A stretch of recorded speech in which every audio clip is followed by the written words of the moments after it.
And Christine, what would your advice be to CFOs today in terms of embracing technology?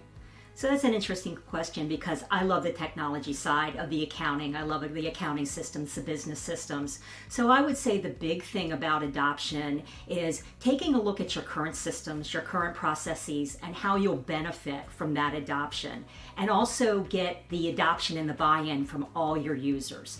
Try not to leave anybody behind in the process. Make sure that your team understands the reasons behind it.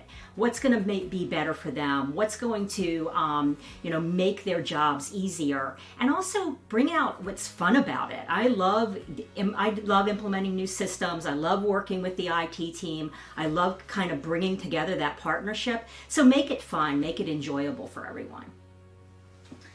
Riz, question for you. What areas do you think CFOs and CIOs or broadly executives on the leadership team should be aware of across the enterprise today so that they can drive forward the improvements that are needed across their respective teams and organizations? Number one, it should be people define their roles and responsibilities first, and then it always comes down to processes.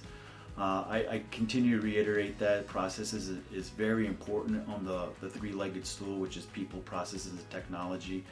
Once the right people are in place, they can start defining the processes, and then from there, we kind of make a good informed decision. Do we want to invest in new technology, or do we want to re-implement a tool set or a platform that's not working up to where it should be?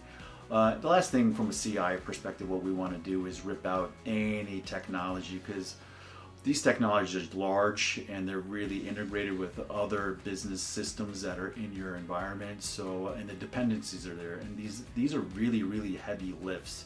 So if we could just kind of tweak some certain technology that's already there, that's a huge win. And then the total cost of ownership goes down as well, because you're not investing implementation, consulting, and those types of engagements.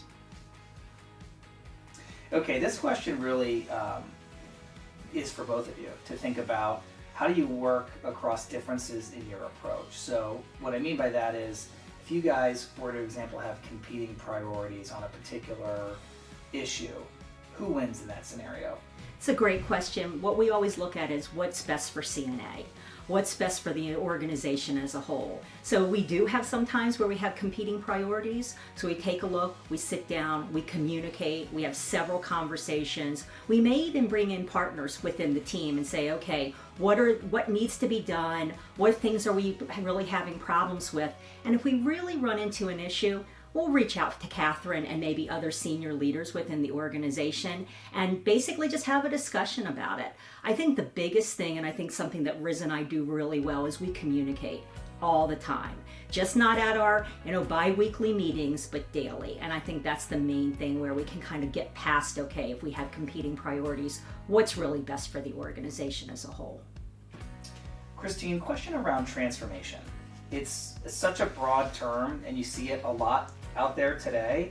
I'm curious, how do you assess whether or not an organization needs to start focusing on transformation, and how do you help them start that discovery process? I really take a look at just the day-to-day task initially. So what things are difficult, what things are causing people problems, which processes rely on too many people touching things. Like, for example, if you have accounts payable and 8 or 9 people are touching one voucher in a day, that means like, okay, we're relying too much on manual processes. I take a look at systems that might have band-aids in them.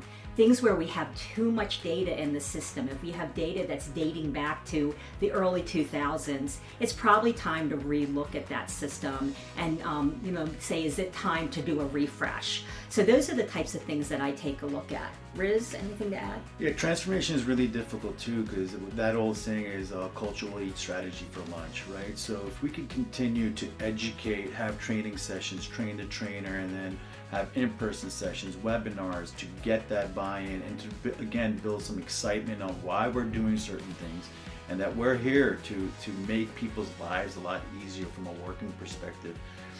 That goes a long way, and then you start to accelerate the user adoption too, because we could spin out a lot of technology and a lot of processes, but if the users don't want to adopt that, then you're dead on arrival, right? So that's why training and communication campaigns are essential. And transformation, guys, I'm curious, is it a moment in time?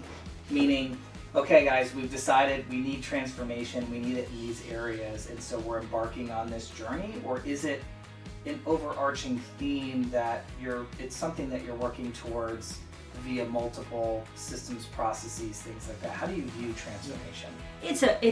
It's ongoing.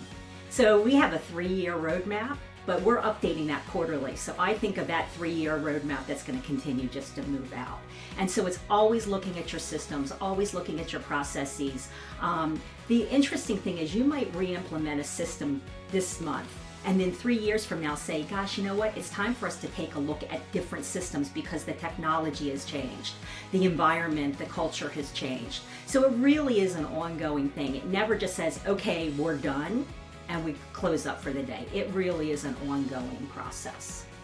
Christine's spot on. It is ongoing, and with technology changing so rapidly every 6 months, things are spinning up. Now you have AI, machine learning, you have bots that are coming on, taking other people's jobs. So you got to continue to innovate, you got to continue to look forward, but you also need to stay connected with the industry too, and your peers in the industry, and try to get their thoughts on where technology is going, because to Christine's point, it is continuously evolving and going.